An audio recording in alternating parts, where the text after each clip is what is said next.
Shane Nigam, Kalaiyarasan இவங்க 2 பேர் நடிப்பில் வெளியாகி இருக்கிற படம் தான் மெட்ராஸ்காரன். மெட்ராஸ்காரன் டைட்டிலே கொஞ்சம் வித்தியாசமாக இருக்குல்ல அப்படின்னு சொல்லிட்டு தான் நம்ம அதை போய் உட்காடுறோம். கலையரசன் வேறு மேடையில எல்லாம் பேசி இந்த தமிழ் சினிமாவில் பாவப்பட்ட சினிமா நான் ஆனால் என்னை சாவடிச்சிடுறாங்க அப்படின்னு சொல்லி சரி வாப்பா டெத் ஆர்டிஸ்ட்லாம் கூப்பிட்றாங்களா நொந்துவையெல்லாம் பேசினார். சரி அப்படி என்னதான் இருக்குது அப்படின்னு போய் உள்ளே போய் உட்காந்து பார்த்தோம். ஒரு பக்கம் ஐஸ்வர்யா தான் அதையும் பாவப்பட்ட ஜென்மம் தான். ஒன்றும் பைத்தியம் ஆகிடுவாங்க, இல்லை சாவடிச்சிருவாங்க, இல்லைன்னா கடைசி வரைக்கும் இதாகிடுவாங்க. இது ஒரு பக்கம் இருக்குது. அப்புறம் நிகாரிகா கோனிட்டலா ராம் சரணுடைய தங்கச்சிலாம் நடிச்சிருக்காங்க. மெட்ராஸ்காரன் பேர் ஓகே, ஏதோ சென்னையில் வந்து ஒரு கேங்ஸ்டர் படம் போல் அப்படின்னு நினச்சா நம்ம உள்ளே போய் உட்காந்தா அந்த படத்தோட டைட்டிலுக்கும் இந்த கதைக்கும் கொஞ்சம் கூட சம்மந்தமே கிடையாது. கதை நடக்கிறது என்னமோ புதுக்கோட்டையில் ஒரு கல்யாணத்துக்காக பாவம் அந்த பஞ்சம் பொழைக்க போவாங்க தெரியுமா, ஊர்லேருந்து மெட்ராஸில் பஞ்சம் பொழைச்சிட்டு அந்த ஊர்லேயே வந்து ஜாம்னு கல்யாணம் பண்ணணும். அவங்க அப்பா அம்மாவோட ஆசையும் அவனோட ஆசையும் தான் காதலித்த பெண்ணை வந்து ஷேன் நிகாம் கல்யாணம் பண்ணுறதுக்காக புதுக்கோட்டையில் வந்து அவங்க வீட்டில் வந்து பிரம்மாண்டமாக ஏற்பாடு பண்ணிகிட்டு இருக்காரு. அப்போ வந்து இந்த வழக்கம்ல நம்ம காதலி சும்மா இருக்க மாட்டாங்கல்ல, மெட்ராஸ் வந்து நான் உன்னை இப்போவே பார்க்கணும், கல்யாணத்துக்கு முன்னாடியே பார்க்கணும், நீ வரியா இல்லையா அப்படின்னோடனே ஒரு கொஞ்சி கோலாவே கல்யாணத்துக்கு அப்புறம் வீட்டில் வந்து பந்தக்கால் நட்டதுக்கப்புறம் வீட்டுட்டு வெளியே போகக்கூடாது ஊர் உலகமே சொல்கிற ஐதீகம். மெட்ராஸ்காரன் கேட்பாங்களா உடனே போவார். போகிற இடத்துல வந்து சும்மா இருக்கணும்ல, அதுக்கு முன்னாடி உரண்டு எடுத்துருப்பாரு இந்த கலையரசன் கூட. அது உரண்டு எடுத்து அவன் வேறு பஞ்சாயத்தில் போனதுனால விட்டுருப்பாங்க. திரும்பி போகும்போது ஒரு ஆக்சிடென்ட் ஆகி போயிடும். இந்த ஆக்சிடென்ட்டில் என்ன ஆகி போச்சு அப்படின்னா கலையரசனுடைய பொண்டாட்டியான ஐஸ்வர்யா தத்தா வந்து நிறமாச கற்பண்ணி இன்றைக்கோ நாளைக்கோ டெலிவரி அப்படிங்கிற கண்டிஷனில் இருக்கும்போது இவர் வந்து என்ன சொல்லுவார், அடித்தது தப்பு தான், நான் நல்லது கிட்டது எல்லாத்தையும் நான் பார்த்துக்கிறேன்னு அங்கே போய் நிற்பார் ஹாஸ்பிட்டலில். அப்புறம் வந்து அவர் ஐஸ்வர்யா தங்கச்சியோட அண்ணன் வந்து ஒரு ஒரு பெரிய பொலிட்டீஷியன், அவர் ஒரு பக்கம். இவங்க எல்லாரும் சேர்த்து கடைசியில் வந்து அந்த குழந்தை செத்து போச்சு அப்படிங்கிற அந்த ஒரு விஷயத்த சொல்லுவோம் மைத்திரியமும். இப்போ உடனே இவருக்கு வந்து 2 ஆண்டு ஜெயில் தண்டனை அனுபவிச்சுட்டு வெளில வருவார். வாழ்க்கையே தலைகளாக மாறிடும், எதுவுமே நிரந்தரமாக இருக்காது, காதலி விட்டுட்டு போயிடுவாங்க, எல்லாமே பிரிஞ்சு போயிடும். சரி எங்கேயோ பெங்களூருக்கு போகலாம் அப்படின்னு பார்த்தா எவனோ ஒருத்தர் அடி வெட்டு குத்துன்னு உள்ளே வருவான்.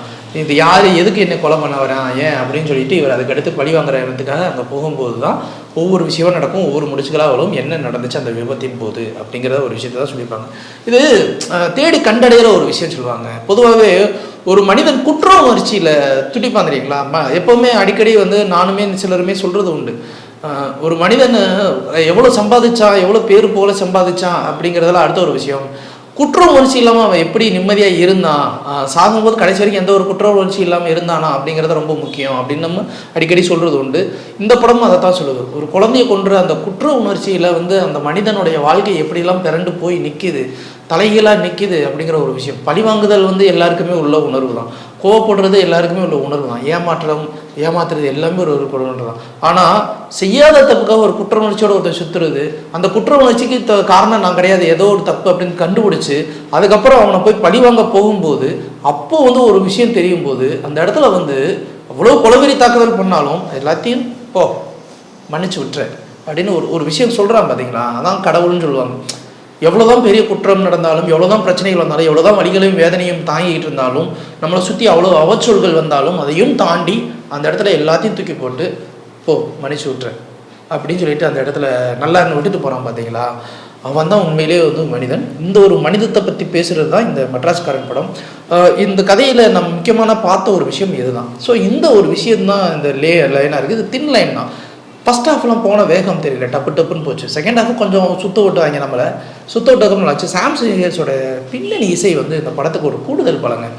அந்த ஒரு நாற்காலி முனையில் நம்மளை உட்கார வச்சு ஒரு படம் பார்க்க வச்சாரு அப்படின்றவாங்க இல்லையா, அது மாதிரி நாற்காலி முனையில் உட்கார வச்சு அதை பார்த்தாரு. இந்த ஷேன் நிகாம் வந்து ஆல்ரெடி RDXங்கிற ஒரு மலையாளத்தில் ஹிட்டான ஒரு படத்தில் நடித்த நடிகர். நிறைய பேர் சொல்லுவாங்க அது வந்து வேஸ்ட் பண்ணிட்டாங்க, இந்த கதை தின்லைன் இதில் என்ன இருக்குது அப்படின்லாம் யோசிக்கலாம். ஆக்சுவலாக இது வந்து நம்ம ரொம்ப சிம்பிளாக யதார்த்த வாழ்க்கையில் நடக்கிற ஒரு கதையை எந்த அளவுக்கு எளிமையாக ஸ்க்ரீன் ப்ளே பண்ண முடியும் அப்படின்னு தான் ஒன்று பண்ணியிருக்காங்க. இந்த கதையை நம்ம இதே மலையாளத்தில் பார்த்தோன்னா செம்ம ஸ்டோரிடா, ஒரு சாதாரண விஷயத்தை எவ்வளோ அழகாக எடுத்துட்டோம்னா நம்ம கொண்டாடுவோம். ஏன்னா மஞ்சுமல் பாய்ஸை வந்து நம்ம தலையை தூக்கி வச்சுக்கணும், ஏய் புதற்குள்ளே விழுந்தவன்டா நம்ம தூக்கிட்டோம், இது சாதாரண ஒரு விஷயம் தான். இதற்கு முன்னாடி அறம்னு ஒரு படமும் வந்துச்சு, அதுலேயும் ஒரு புதற்குள்ளே ஒருத்தன் போய் விழுந்தான், அதை வந்து ஒருத்தன் தூக்குனேன், அதை என்னமோ வந்து கமர்ஷியலாக எடுத்து அது வந்து அப்படி இப்படின்லாம் நம்ம பேசுனாங்க. ஒருத்தன் புதற்குள்ளே விழுந்துட்டா எந்திரிக்கிறேன் அப்படிங்கிற ஒரு சாதாரண விஷயத்தை எடுத்து அவங்க பண்ணுறாங்க. அதே ஒரு விஷயத்தை இங்கே அழகாக ஒருத்தன் பண்ணும்போது நம்ம வந்து அவங்கள பாராட்டி தான் ஆகணும். வாலி மோகன்தாஸ் அப்படிங்கிற அந்த ஒரு இயக்குனர். ஆனால் நம்ம பாராட்ட மாட்டோம். காரணம் என்ன தெரியுங்களா, நம்ம பெரிய படம் அப்படின்னு ஒன்று போவோம், அடுத்த ஒரு படம் என்னன்னு போவோம், அதுக்கப்புறம் வருவோம், அதுக்குள்ளே நம்மளால எல்லோரும் ரிவ்யூ போட்டு படமாயாது அப்படின்னு ஒன்று சொன்னோட ஓஹோ இது 200 செலவு பண்ண வேண்டாம் அப்படின்னு சொல்லிட்டு போயிடுவாங்க. ஆக்சுவலாக அது கிடையாது.